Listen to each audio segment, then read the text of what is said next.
So,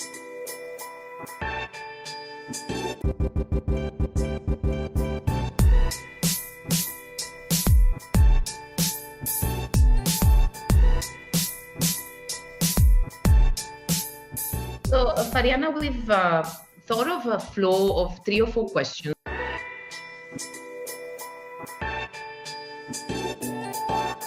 So the first question on adaptable, if you would love to share a little bit about what's your definition of adaptable and what's been the journey of Petronas on that adaptable journey.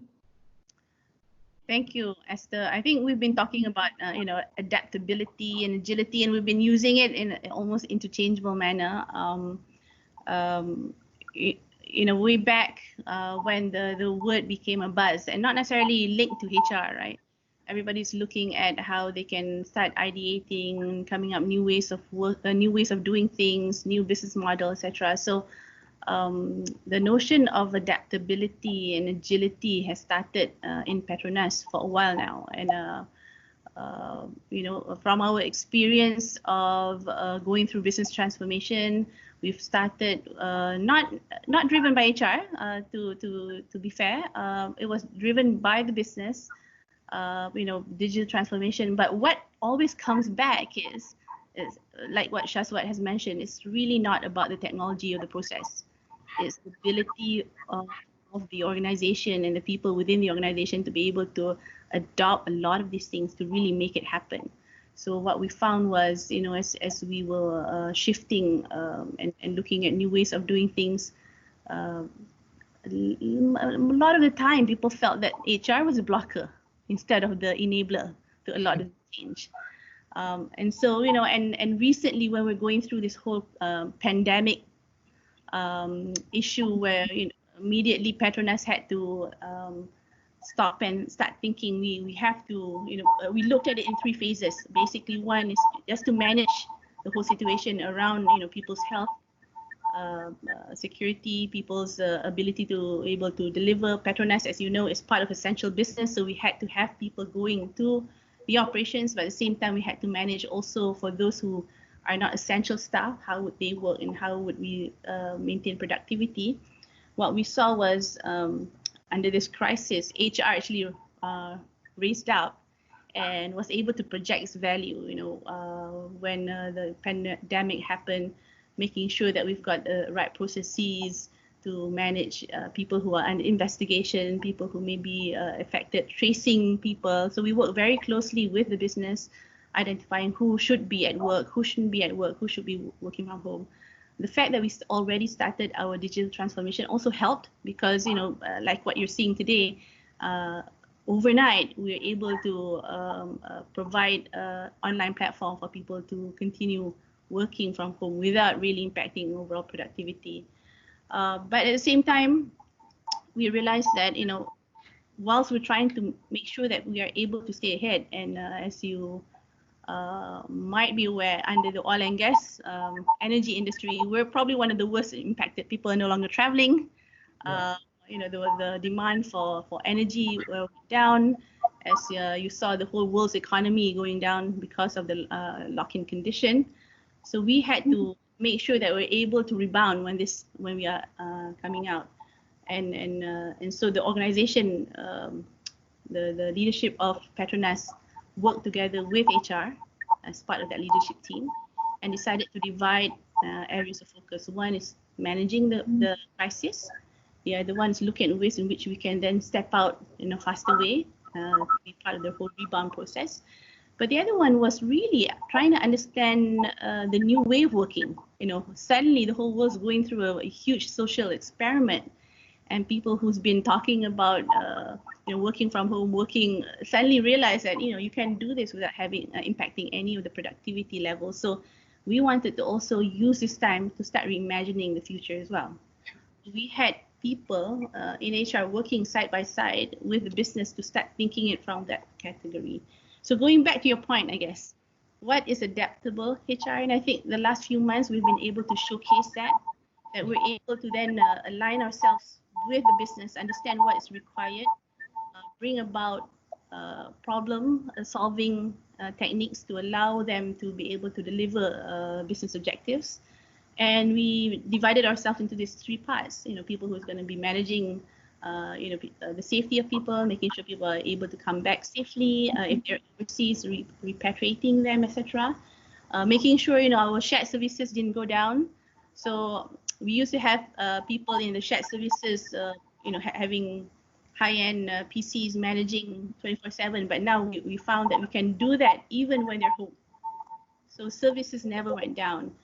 And we've got a group of people also working with our corporate strategy unit, looking at what we deem as fast forward, really re-looking at, if we were to pivot the whole organization into this new way of working and new opportunities, what type of organization should we have?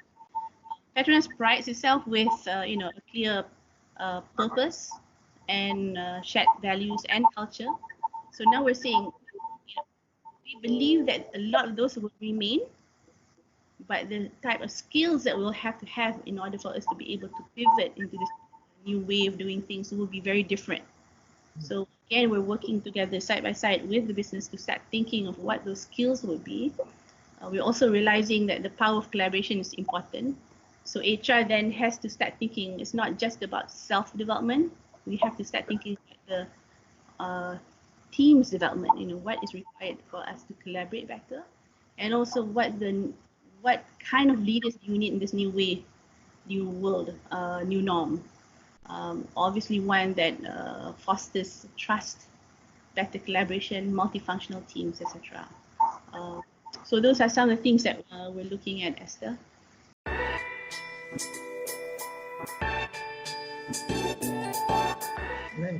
Thank you. Thanks for sharing and giving that overview.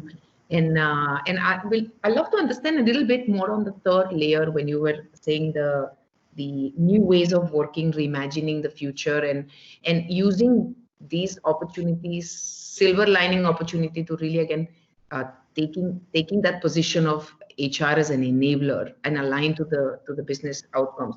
So you spoke about skills, collaboration, and leadership as three blocks.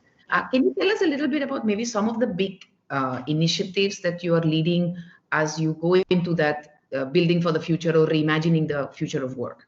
Right. As always, we always, put the context back to the business.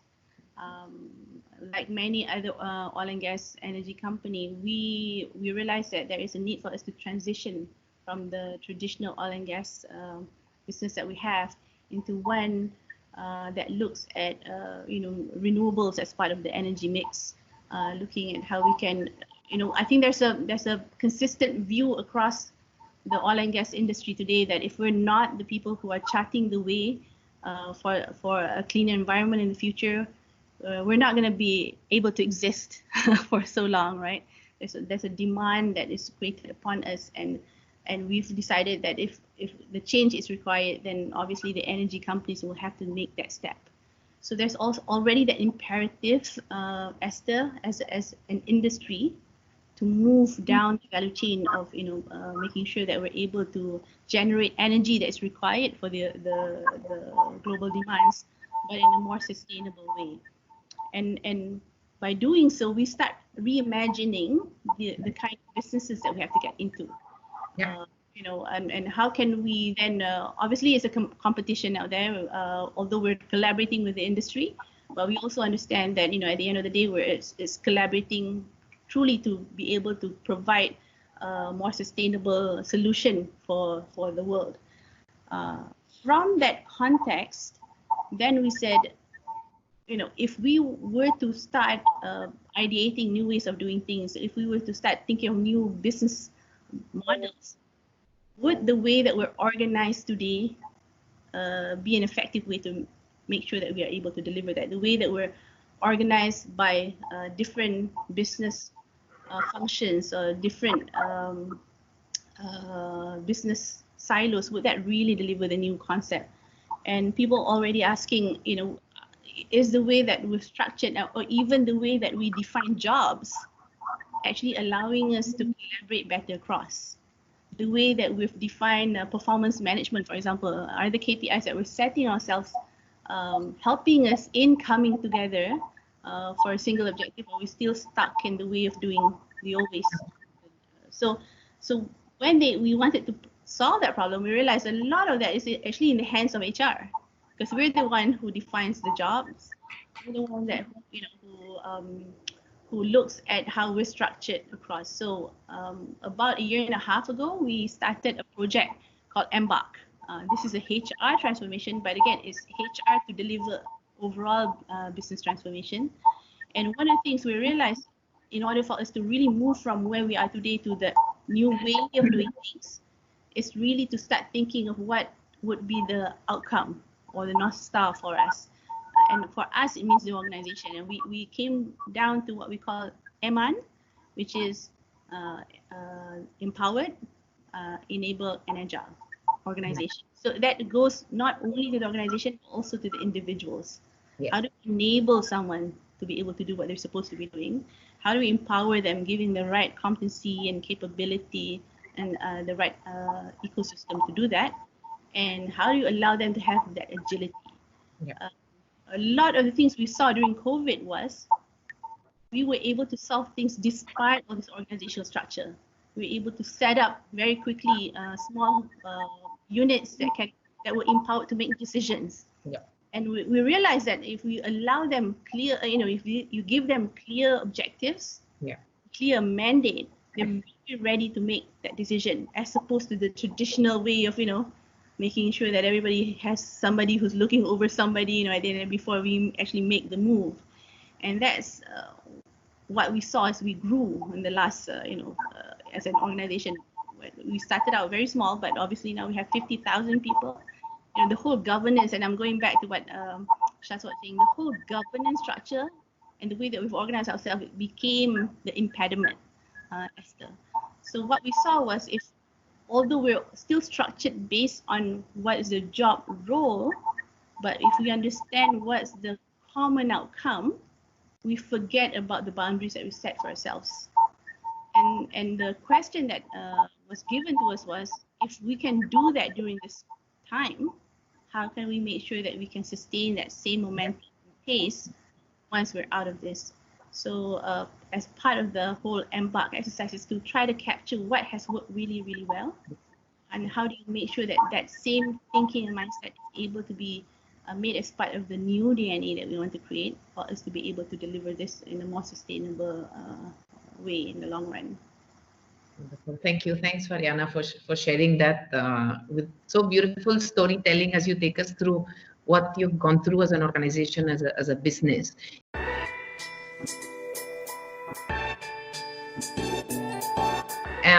I want to understand as well what's been the journey from the HR's capability perspective, because you really are taking us through that journey of business, opportunity, and the fact that you had so many things on your side that you had already started. And at the end of the day, this pandemic has also kind of accelerated some of those things. Now there is a huge opportunity in your hands. So how are you enabling, or what are the elements that you need to get right when it comes to HR capabilities? So then HR uses this as an opportunity to truly leapfrog to become that joint business partner that you are sharing with us. Right. I think of all the things, that's probably the hardest one. That is probably the hardest one. And I'm kind of glad that we went through this whole COVID pandemic. I'm not saying that I'm happy that so many people. Of course. But there's that, as you said, there's a silver lining there. I think for many of the HR people, they had been able to experience what it means to be a true HR partner. They were together with the rest of the business making very specific calls. Wow. There were areas in which everybody said, hey, look, this is, everybody wanted answers, but they realized that HR held a lot of that, outcome. So we talked about it a long time. We said, let's help them become a HR partner, and they've done that in the past. But that new experience was really felt during the last few months. Yeah. And one of the conversations I had with my team was, remember that feeling, that the fact that you're up there making decisions alongside business decision. It was an equal level conversation that you're having, and you're inputting new things. You're not waiting for them to make a decision and then you go out and do something. You're actually giving them advice that actually change the way that business makes their decision. Correct. And to be able to, for them to experience that, I think help us then position where they want to be in the future, right? So one of the things that we've been looking at is really, first of all, identifying what those areas are. As you know, traditionally HR has always been very process oriented. We've got loads and loads of guidelines and procedures, and basically, you're the one who kind of interprets what that means, and everybody has to kind of like wait for you to define what it is, and only then can we make decisions. Today, we're saying, let's understand the intent of the policies that we have, but adapt the application.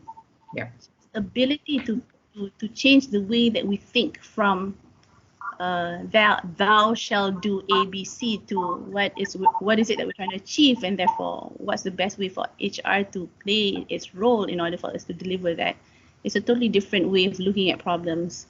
In the past 1 year and a half, I think we've been re-looking back at what are the roles, and we saw that the skills and roles that we're looking at is no longer about how do you develop the most efficient process. That's still important, but we found that a lot of that is now being taken over by automation.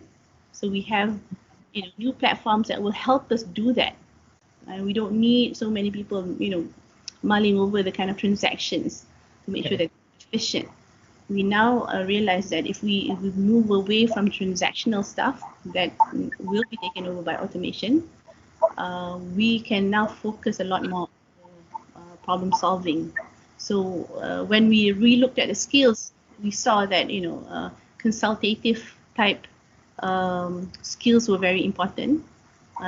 Being able to understand the issues and being able to put it in a problem solving approach is important. Being able to deliver outcomes comes from a business perspective is important. A lot of time we speak very much the HR language. We now find that it's easier when we say the impact to you is this, and we align it to business outcome. Correct. So that whole process will take time. I think that would be one of the biggest shift that I would want to see, working with partners like Allied, and really trying to professionalize the overall HR level of competency will help over time. We also saw that we've got two types of people within HR. One are really developed on a functional level. They become experts in the organization, but we're also trying to identify jobs that we believe should come from the line. People who we believe ultimately will become the leaders in the organization. They should take up some of the roles and functions within HR. And what we found was when we bring a lot of this top talents from the business come in, it serves two folds, Esther. One, it helps them understand what HR is all about, and eventually will make them better leaders. But the other one is bringing at a more senior, more strategic level, the perspective of the business within the HR fold. So that helps the rest of the HR becomes a little bit more rounded. Then back to the four quadrant, I guess, Shaswat, we come in to be able to analyze whether the stuff that we're doing really has a clear impact through data analytics, clear impact to the business, and will actually drive business results. So this combination of multifunctional, so now we've got engineers with us, we've got economists with us, and not just people who's just built the HR capability. And that multifunctional collaborative element over time, we believe, will then open more ways in which we can be seen as equal partners to the business, as more people go through the HR route as part of their career development. So obviously this will take a while, but I'm very optimistic that over time, even business leaders will speak more like HR leaders and vice versa, right? So ultimately, that's the true north that we're aspiring for. Wonderful. Thank you. Thanks so much, Haryana, for sharing that. And I love that experiment of really merging the groups of business in HR and HR to business, and really I think it's in that diversity that really where the value comes in. So Shashwat, any particular questions that, because you know the journey of Petronas so well, anything in particular that you'd like to highlight for Faryana to share with us in today's So, conversation? so I will not want to, because as a client, I will not want to get into the details, Faryana. But I think to me, observing Petronas in the 3 months phase, uh, I will say HR has fundamentally changed. If you look at many organizations, and the amount of pivot which HR did at Petronas was way more, I will say, than most other organizations, on account of Faryana did share the industry they are in. But there were also a couple of other factors. HR at Petronas was getting into the most intense phase of its own transformation. So the thing is that acceleration happened, BAU happened, and you managed the whole crisis of linked to COVID. And I think the HR team came out better. So what got demonstrated was, when culture values starts driving passion, 9 to 5 or 9 to 6 did not apply. So I will say, going after that, the same HR leaders earlier may have been saying that, "Oh, we have a capacity constraint of doing transformation."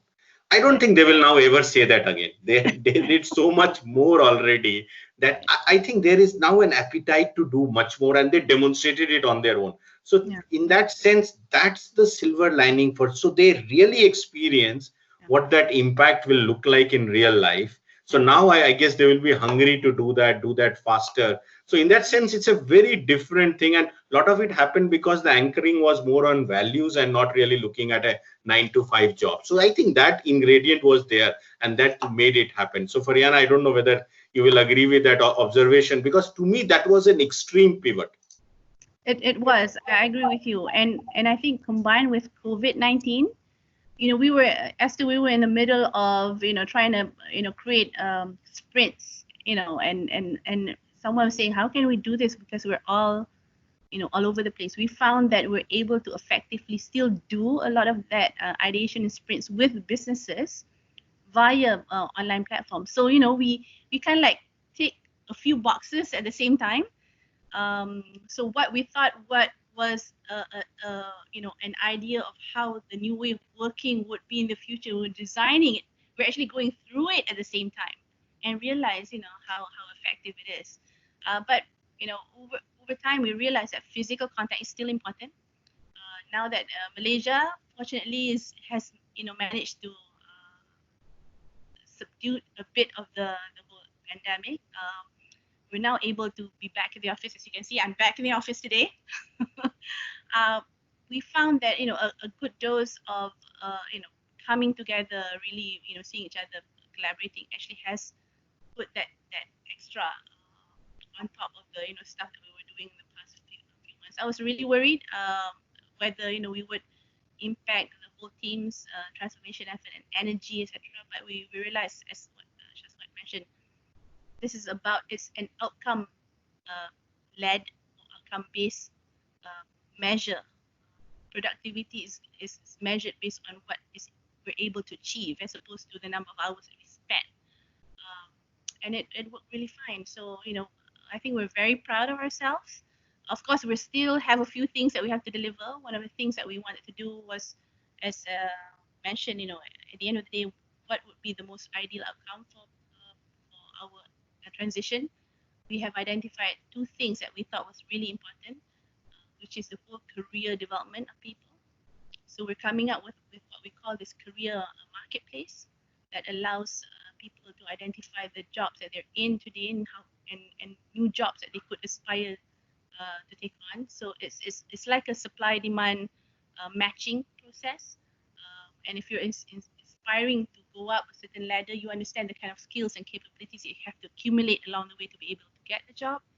And on the other hand, the leaders then and also understand where people are in terms of where their skill sets are, where the big gaps in the organization. If we going back to the story that we talked about, the ability for us to pivot into new businesses, for example, then having transparency around people's passion and where the skills are will then allow us to understand whether there's huge gaps or small gaps for that transition. And that becomes a great input into the decision. Would we need to then reskill a lot of people? What kind of skills would they need?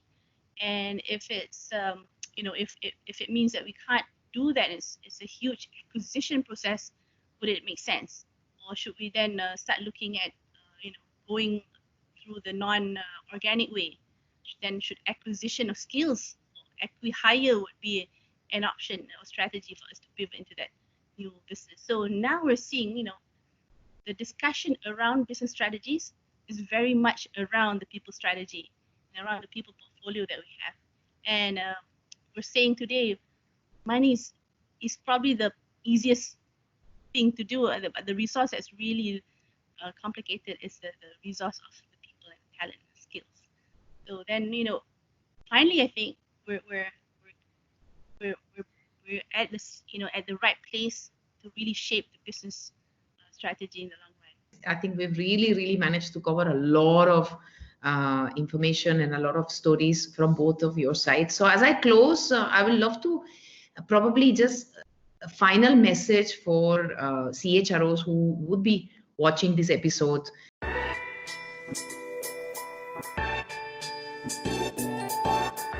In their journey of adaptable HR, I would love to ask you both, Shashwat and Fariana, what one thing to start, one thing to stop, to accelerate that journey of adaptability. What will be your personal message to those CHROs who are listening to us in this episode?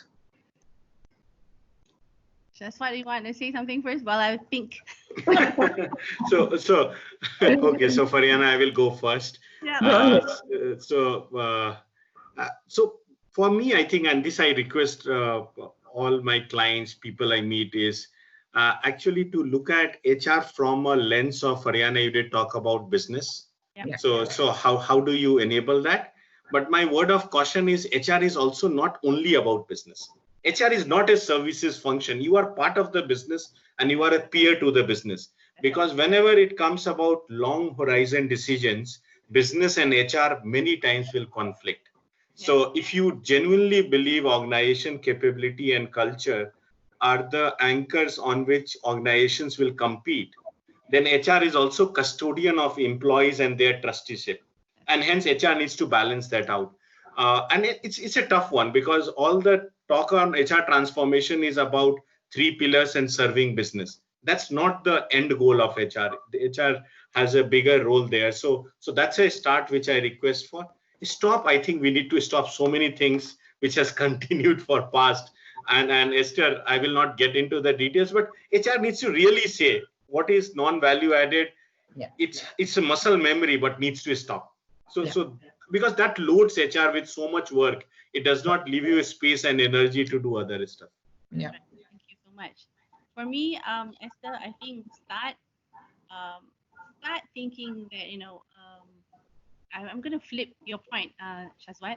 Sure. HR is a custodian for a lot of other things, but we need to also remind business that business ultimately is also the custodian of its people. And business must understand that transforming HR is equally their business imperative for them to be able to deliver. So I think it's really now, not HR cannot just be the sole, group that's in charge of people. People, at the end of the day, the experience that's been created, the environment that we have is really around the people that we have to include, especially so the business leaders. And so therefore, they must see this as equally their business imperative. What we need to stop, I agree with Shashwat. There's so many things that we can do, and there's that 80-20 rule.